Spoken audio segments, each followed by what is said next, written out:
or it just said hot buns on it. Alright, that was all in downtown Skagway. Now, welcome to suburbia. One last business I want to point out, at least it was when I was a little kid. Right where this car is parked here on the left, this yellow house. When I was little, this was the only place in town to get your hair cut. And I can tell you from experience, the inside of that house, just as pretty as the outside is. Alright, when we get 4 more blocks up on the left, up to 14th Avenue, you guys will spot our brand new clinic. We don't actually have a hospital here. Heck, we don't even have a doctor. We got nurse practitioners. Now, they do a lot. They just don't do major operations or deliver babies. You got to go to Juneau, Alaska, or Whitehorse, Yukon, Canada for that. I was born in Canada. We do have an office in the new clinic for traveling providers. So randomly throughout the summer, we'll see a doctor for a couple days. Same thing with the dentist, the vet, the optometrist. They all kind of rotate through. I like seeing the vet though. It's got those little treats that really calm me down. Right behind the clinic, we got the only apartment buildings in town.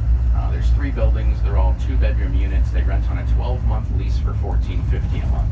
No summer-only leasing. So obviously you won't find summer residents living there. They can never afford that type of rent, not on summer wages. Most every company in town will offer subsidized rent to their summer employees. In fact, there's a greenhouse coming up on the right here in a second, belongs to the River Raft Company. It's a 3-bedroom house. First year they had it, they put 3 guys in there. The boss said, "Gentlemen, I'm paying half your rent. You just pay the other $600. They said, $600 a person? We're not paying that. You need to fix it. He said, all right, give me some time. Took him 2 whole days. Rolls up in his van here, introduces their 9 new roommates. Yeah, they don't complain about the rent anymore.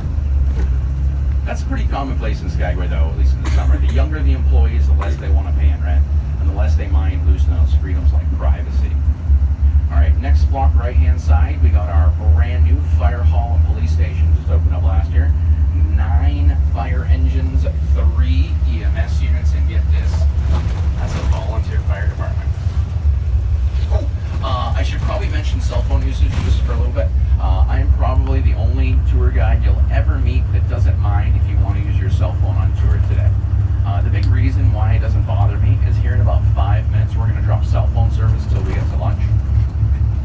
So if any of you guys have any text messages or Tinders you need to get out, go ahead and start swiping on those right now.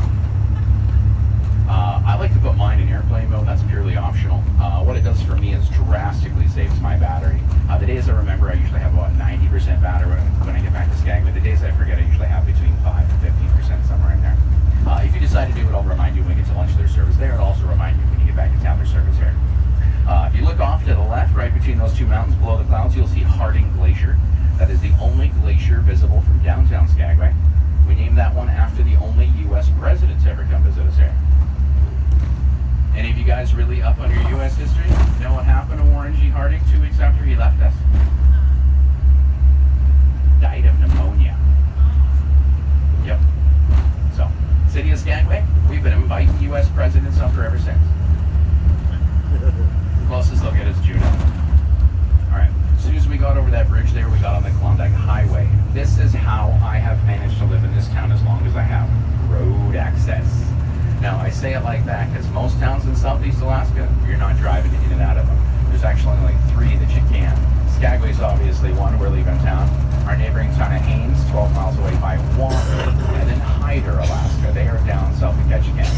So, say we want to go to Haines today, it's a quick 10-minute flight. It's an hour-long ferry ride. Or if you want to drive there, you just keep going the same way we're going right now, and in a short 7.5-hour drive, you're over in Haines. So, needless to say, we're not driving to Haines very often. Popular place we're going to drive to, at least for the day, is Whitehorse, capital of the Yukon Territory there in Canada. Whitehorse has about 25,000 people of the 35,000 that live in the entire Yukon Territory. It's about twice the size of Texas, so very sparsely populated. And that's where I do my grocery shopping. Mike, you guys don't have a grocery store? Wow, that's a great question. Glad you guys asked. We do. It's 1 block off of Broadway on 4th Avenue. I encourage you to check it out after the tour. It'll be the best free entertainment you got all cruise. And it's super entertaining as long as you don't live there. Our groceries come up here on a barge from Seattle. It takes 7 days ways to get up here on that barge, and it comes up in a sea container, identical to this red one right over here. And if you go to the grocery store, you'll see the sea container. Can't miss it. It's green and sits in the parking lot there. Look really closely at it for the refrigeration unit. Well, if you can spot it, I'll buy you dinner tonight. So you guys connected those dots pretty quick. Only place I know that sells green meats and brown vegetables.